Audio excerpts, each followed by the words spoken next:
21st Century Entrepreneurship with Martin Piskarik.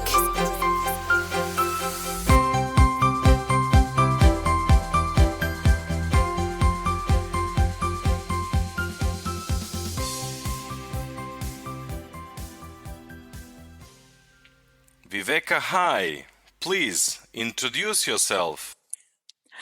Hi, I'm Viveka von Rosen. I'm the Chief Visibility Officer over at Vengresso, and I teach and train people how to use LinkedIn for personal branding, content marketing, and lead generation. And so I'm really excited to be here today to talk to you about some of those things and how you can use them really to build your business with LinkedIn. Can you tell us more about your first steps and a journey to success? Yeah, so I was introduced to LinkedIn back in 2005. I was running a business center, and we had done a lot of marketing, just, network marketing, face-to-face network events, going and having meetings and such. And while I wasn't very good at actually managing people, and still am not, what I loved about the business was we got to work with a lot of entrepreneurs, and the marketing piece of it, especially the networking piece. So one of the things that I used to do was have just a meetup group every Friday at we'd pay for the wine and the cheese, and we'd have some of our members come, and some of the people from around the city come and talk and learn things about business. And so I brought in someone to talk about Web 2.0. So that tells you how long ago it was, because it was a big deal that there was interactivity on the web, that you could actually, your website could actually, talk and react. And so that was the main focus of the presentation. But at the end, she mentioned this thing called LinkedIn. And because I'd managed to double our business in a year with the face-to-face marketing, I just thought, oh my gosh, there's 7 million people on this platform. That's incredible. Now, 7 million is not a big deal anymore. But you have to understand, this is before Facebook, this is before Twitter, this is before Instagram and Snapchat, and I think MySpace was the only thing around, and Match.com for dating. So And ICQ probably. Yeah, exactly. ICQ, that's right. I'd forgotten about that one. So, this was a whole new concept. And I fell in love with LinkedIn. And so I started teaching and training on it, of course, with our own membership, and then expanding out a little bit in our city. And then one of the associations that we were a member of heard that I was, teaching and training on LinkedIn. And by this point, now we're looking at like 2006, 2007. So, now I was teaching Facebook as well. I'd met Maury Smith, and so he asked me to come speak at a conference. That conference was in New York City at the Waldorf Astoria, and it was full of millionaires and billionaires in our industry, which is the office space industry. So that was great. And, from that, it was just another month or two, and I was finally able to quit my day job. And I've been teaching and training on LinkedIn ever since, just focused on LinkedIn. And like I said, personal branding, content marketing is relatively new with LinkedIn, just the past 2 or 3 years. And then lead generation, of course, is the mainstay.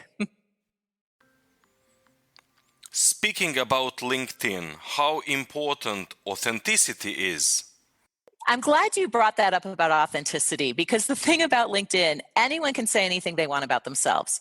I mean, I got the Twitter handle LinkedIn Expert, and then I got LinkedIn Expert on LinkedIn and on Facebook or YouTube. I just got it on Facebook too.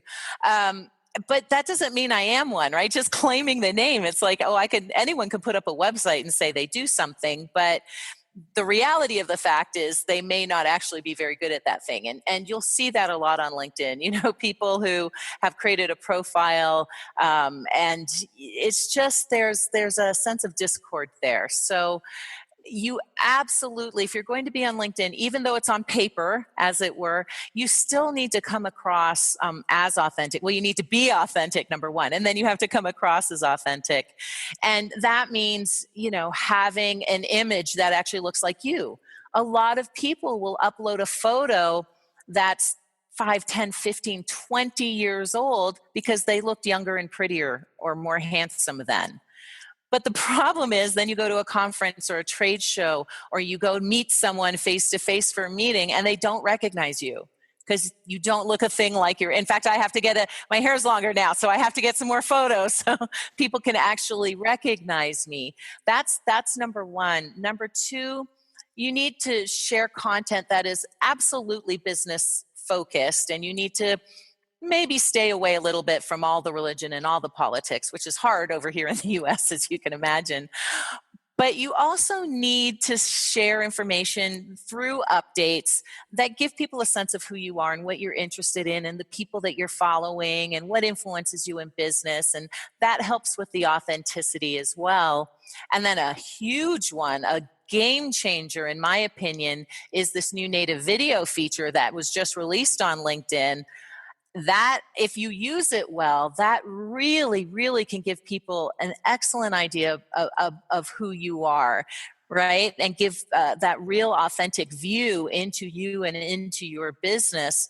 And I've already had some people push back and go, well, maybe they don't want to work with someone who is my personality, or maybe they don't want to work with a woman or a man, or, someone with this skin color or of this age. But always I say, well, then why would you want to work with them? If they don't want to work with you, why would you want to work with them?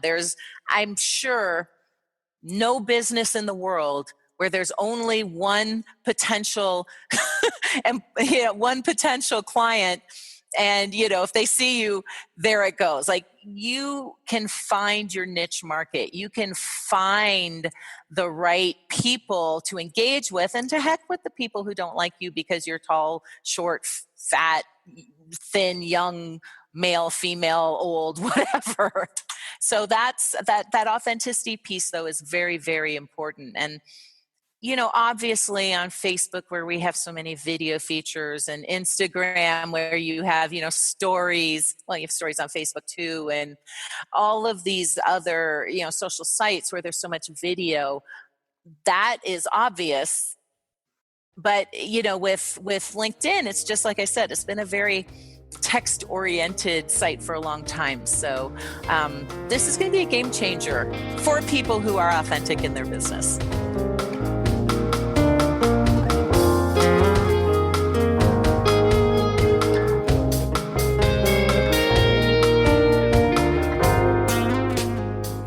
If I'm just starting using LinkedIn, how to become authentic?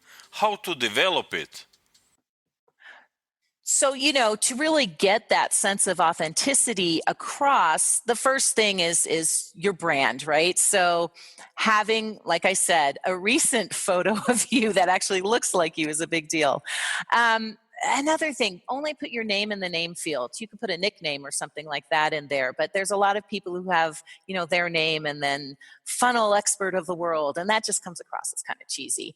And then as far as authenticity, telling your story in the summary section, that's one option. Having media that portrays who you really are and what your business really is and people that you've really worked with, as opposed to just generalities out there. So that can really help with the authenticity piece too. And all of that helps both to build your brand, but makes you more trustworthy. Our friend Bob Burks, right, says all things being equal, people do business with people they know, like, and trust. So you're trying to build that sense of trust with your audience by being authentic.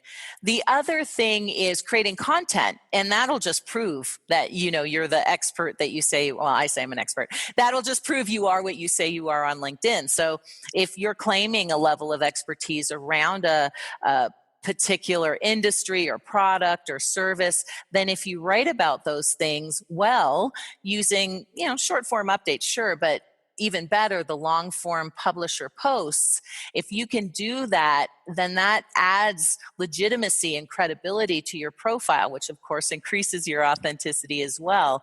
And happy happenstance, happy coincidence is it can also give you a whole lot of visibility. So you might get put into Pulse, which is LinkedIn's newsreader, And now all of a sudden, lots of people are seeing your article. And if you've got the right kind of content in your article, including contact information, you can even be driving leads towards, a lead magnet, a landing page, to, people to schedule time with you. So there's a lot of opportunity with the content, especially with publisher, to kind of drive that engagement. So it's a nice balance of authenticity, attracting people to your profile, attracting people to your content, and then moving people into more of a traditional sales funnel. For me, being able to use LinkedIn as a business development platform to attract potential customers, there is a specific business model I can develop. Can you share with us some basics such as sales funnel, call for action?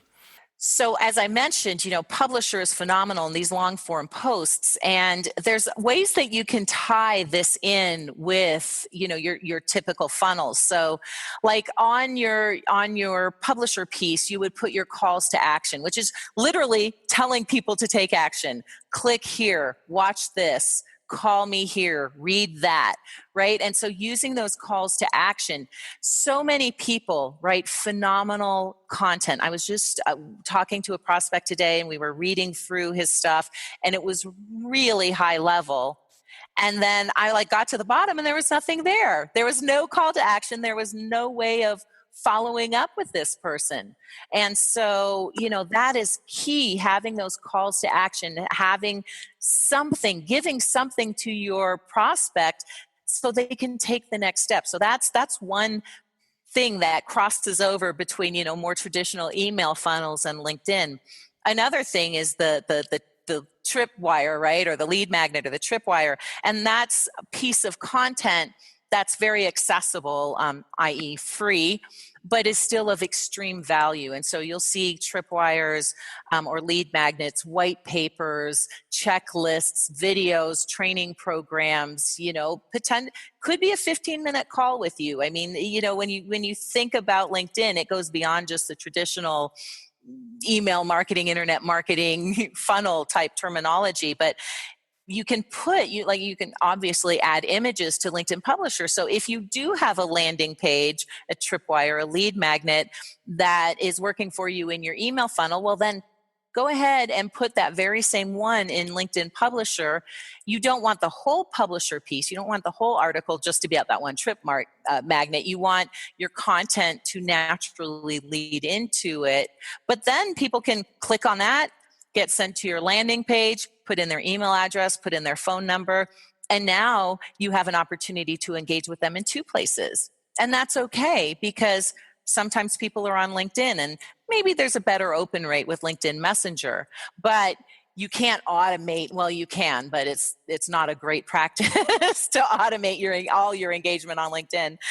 But on, with your email funnel, of course, you've got these campaigns that you can run and these funnels that they can go through. If they like this, then they'll get that. If they buy this, then you put them over there. If they don't buy, then you go over here and you sell them, or you show them this other trip magnet. So there's a path, an automated path that, of course, you can send people through with an email funnel. Not so much on LinkedIn, but it's good to have them in both places, because maybe they will open up their email and they'll see the information they need. And if they don't, maybe they'll open your message on LinkedIn. So it's really good to kind of attract and attack, in a good way, your engagement from as many platforms as is relevant. I mean, I'm not on Snapchat. Well, I am, but I don't do any business on Snapchat because it's not relevant to my very business to business focused audience. I'm a little bit on Facebook. I'm a little bit on Instagram, but that's more for my speaking training, right?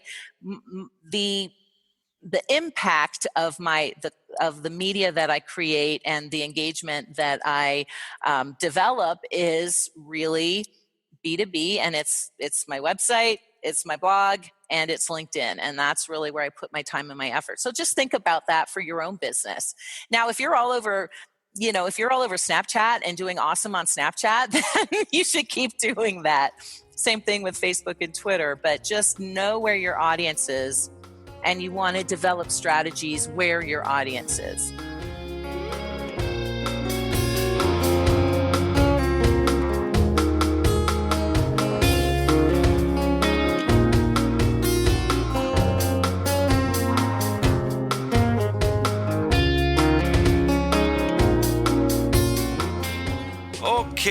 So I'm working on my authenticity, sales funnel, and some other things you mentioned.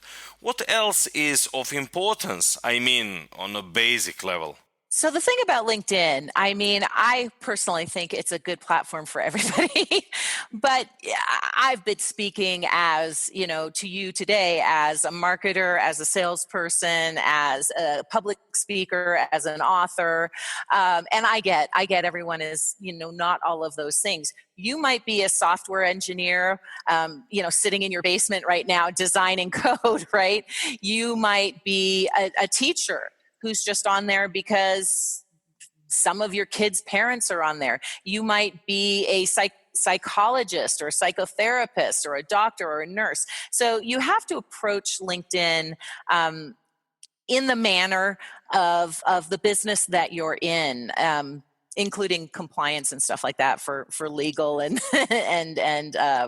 for legal and financial and health things. But that aside, what I would say, what you need to do, what kind of crosses all of these different industries, you need to make sure you look good on LinkedIn.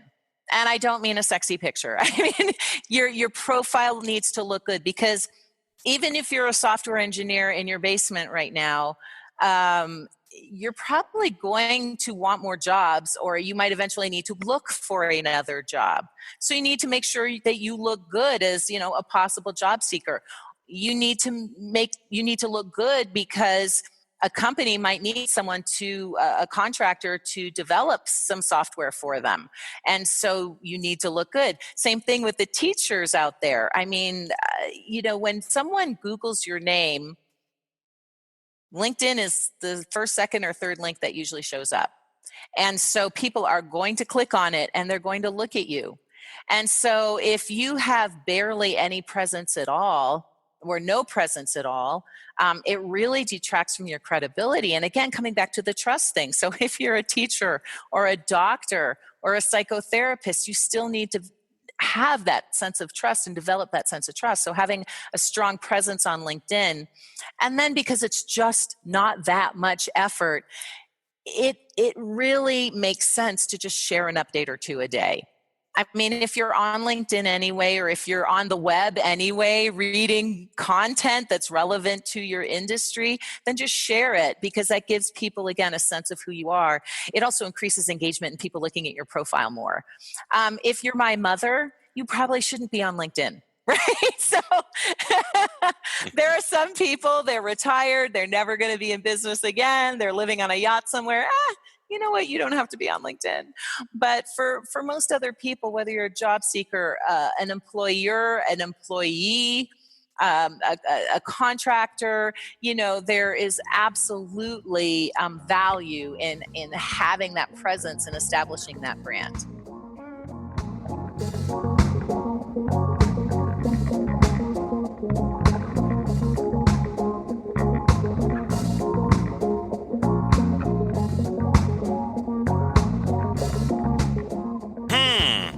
So much to do.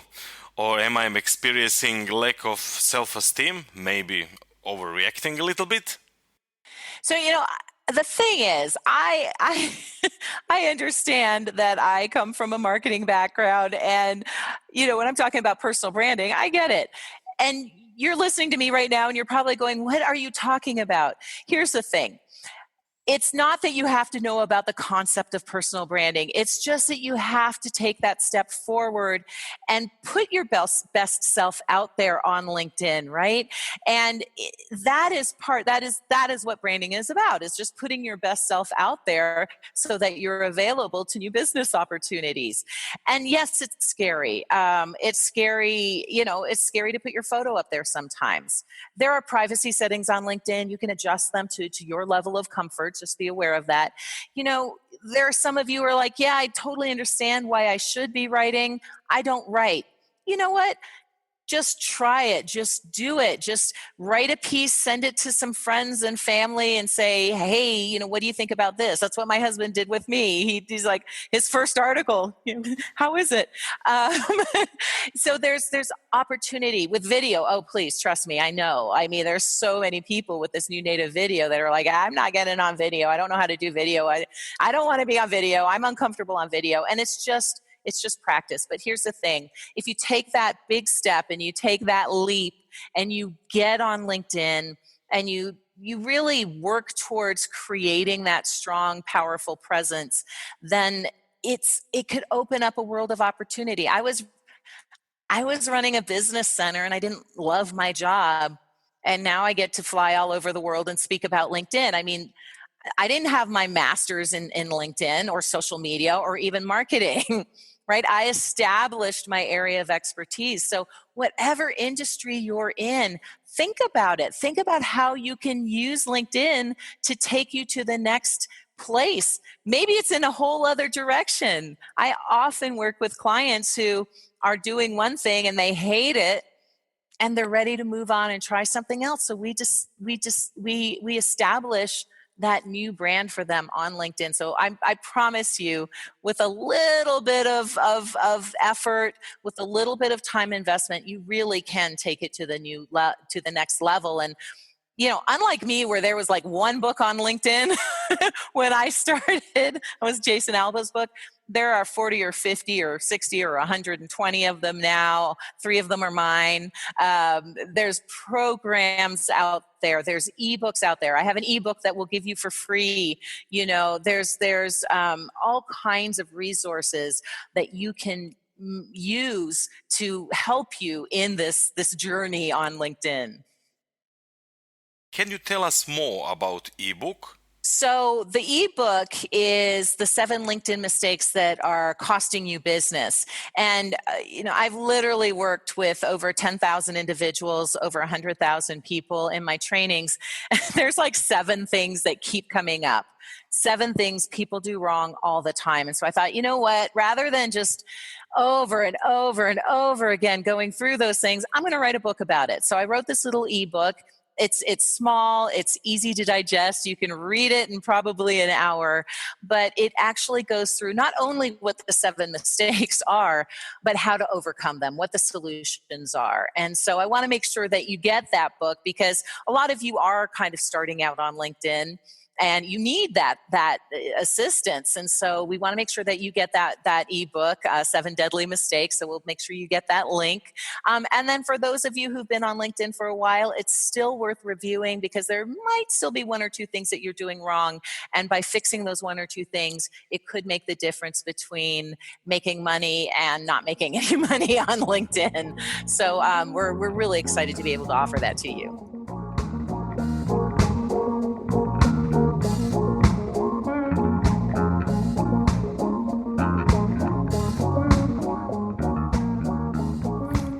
Excellent.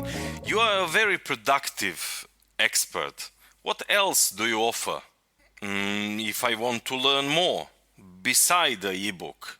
I also have a physical book that I wrote. It's called LinkedIn, 101 Ways to Rock Your Personal Brand. That's absolutely worth a purchase or a download. You can get it on Amazon Kindle. You can get a hard copy to read in the airplane, if you want to. And that's really accessible. That's low cost, very accessible, again, very easy to read. And it will take you through literally everything you need to do to make your profile rock on LinkedIn. And it's ironic, because one of my clients is actually a rock star, and so we used his profile throughout a lot of the book. But it's an easy investment. It's not a huge time investment, but it truly can take you to the next level. And then for those of you who want more. If you go to our website, vengresso.com, I actually have 5 other partners who all do LinkedIn as well. whether you're enterprise, solopreneur, like I said, a teacher, a nurse, a psychotherapist, we have content there in the form of blog posts, podcasts. There's just a ton of free content there that you can look at, absorb, and educate yourself in. Our YouTube channel is full of training videos. And then finally, for those of you who are interested, we do a LinkedIn boot camp about 4 times a year. And the nice thing about that is it's with the 5 of us. It's live. It's at noon Eastern, which I think is 6 to 8 in Europe. So still okay time zone wise, but we actually take you step by step through everything you need to do to create a great profile, to create content, to use content marketing and engagement to find the right leads that you need to build your business, the templates and the right ways of communicating with those leads so that you actually can turn LinkedIn into a real lead generation machine. So that is available as well. But of course, there's an investment in that one. So, Viveka, it was a real pleasure. Thank you so much for sharing your knowledge, understanding, and application with us. I learned a lot from you today. Looking forward to our next interview.